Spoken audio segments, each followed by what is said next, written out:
ఓం శ్రీ రామచంద్ర పరబ్రహ్మణే నమః. భగవద్బంధువులందరకు హృదయపూర్వక నమస్కారాలు. ఓం శ్రీ రామచంద్ర పరబ్రహ్మణే నమః. ఆపదామపహర్తారం దాతారం సర్వసంపదాం లోకాభిరామం శ్రీరామం భూయో భూయో నమామ్యహం. ఓం శ్రీ రామచంద్ర పరబ్రహ్మణే నమః. భగవద్బంధువులందరకు హృదయపూర్వక నమస్కారాలు. శ్రీ వాల్మీకి రామాయణము 5వ కాండ అయిన సుందరకాండ యందలి 33వ సర్గ యందలి గల 31 శ్లోకముల యొక్క వచన భావసారాన్ని సీత హనుమంతునకు తన గురించి చెప్పుట అనే కథగా విందాం. పగడము వల్ల ఎర్రనైన ముఖం కలవాడు, మహా తేజస్శాలి అయిన ఆ హనుమంతుడు వినయంతో కూడిన వేషం కలవాడై దీనుడై ఆ సీతను సమీపించి తలపై దోసిలి పట్టి నమస్కరిస్తూ మధురమైన వాక్కుతో ఈ విధంగా అడిగాడు.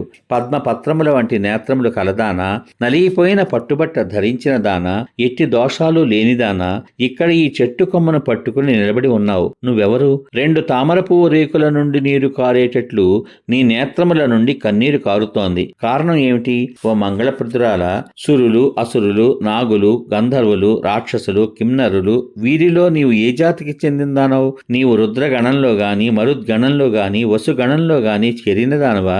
నీవు దేవతా స్త్రీ అయి ఉందువని నాకు తోస్తోంది. నీవు స్వర్గం నుండి భూలోకంలో పడి చంద్రునికి దూరమైన నక్షత్రములలో శ్రేష్టమైన గుణములు గల రోహిణివా? భర్త అయిన వశిష్ఠునకు కోపము వలననో అజ్ఞానము వలననో కోపం కలిగించి ఇక్కడికి వచ్చిన అరుంధతివి కాదు కదా. నీవు మరణించిన వారినెవరినో గూర్చి దుఃఖిస్తున్నట్లున్నది. ఈ విధంగా మరణించిన వాడు నీ పుత్రుడా, నీ తండ్రియా, నీ సోదరుడా, నీ భర్తయా? నువ్వు ఏడుస్తున్నావు, ఎక్కువగా నిట్టూరుస్తున్నావు, భూమిని స్పృశిస్తున్నావు. నీ యందు రాజలక్షణాలు ఉన్నాయి. వీటిని అన్నింటినీ బట్టి నీవు దేవతా స్త్రీవి కావని తలుస్తున్నాను. నీ అవయవ సౌష్ఠవం మొదలైన చిహ్నాలు సాముద్రిక శాస్త్రోక్త లక్షణములు చూడగా నీవు చక్రవర్తి భార్య అయిన క్షత్రియ వనితవై ఉందువని ఊహిస్తున్నాను. నేనడుగుతున్నాను, చెప్పు, నీకు మంగళం అవుతుంది.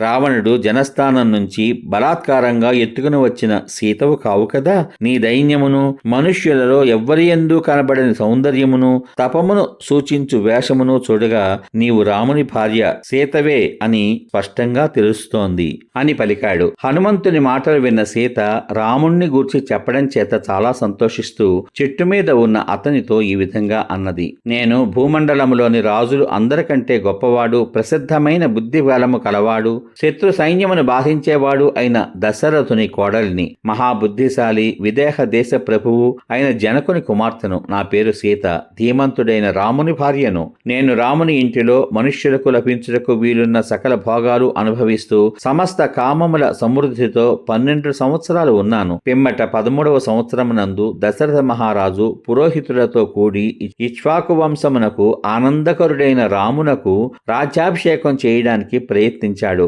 రామాభిషేకానికి ఏర్పాట్లు జరుగుతుండగా కైకేయి అను రాణి భర్త అయిన దశరథునితో, నీవు రామునకు పట్టాభిషేకం చేస్తే నేనిది మొదలు ఏ దినమునందు నీళ్లు త్రాగను, ఆహారం తినను.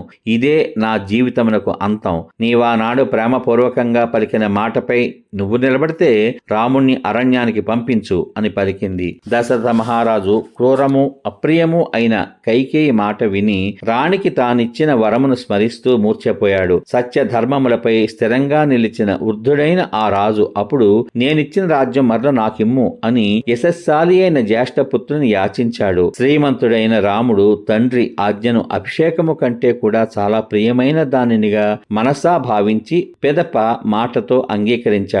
రాముడు ఇతరులకు దానం చేస్తాడే గాని తాను ఇతరుల నుండి ప్రతిగ్రహించాడు. జీవితమునకు ఆపద సంభవించినప్పుడు కూడా అప్రియమును మాట్లాడాడు. గొప్ప కీర్తి గల ఆ రాముడు చాలా విలువైన వస్త్రాలను విడిచి నార చీరలు ధరించి రాజ్యమును పరిత్యజించాలి అని దృఢంగా సంకల్పించి నన్ను తన తల్లికి అప్పగించాడు.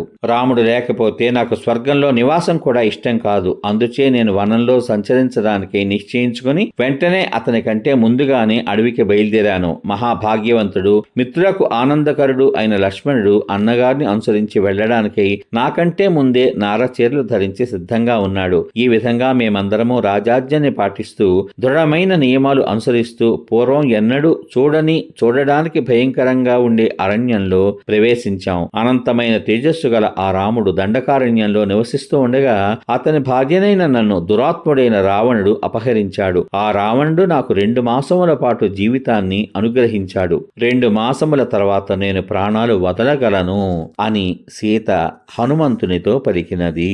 సమాప్తం.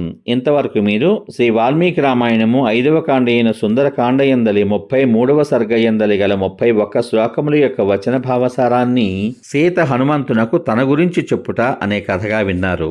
రేపటి భాగంలో శ్రీ వాల్మీకి రామాయణము 5వ కాండ అయిన సుందరకాండ యందలి 34వ సర్గ యందలి గల 41 శ్లోకముల యొక్క వచన భావసారాన్ని, హనుమంతుని విషయంలో సీతకు సందేహము కలుగుట, హనుమంతుడు రాముని గుణములు వర్ణించి చెప్పుట అనే కథగా విందాం. ఓం శ్రీ రామచంద్ర పరబ్రహ్మణే నమః. శ్రీరామ రామ రామేతి రమే రామే మనోరమే సహస్రనామ తత్తుల్యం రామనామ వరాననే. ఓం శ్రీ రామచంద్ర పరబ్రహ్మణే నమః. సర్వే జనా సుఖినో భవంతు. శుభమస్తు. స్వస్తి.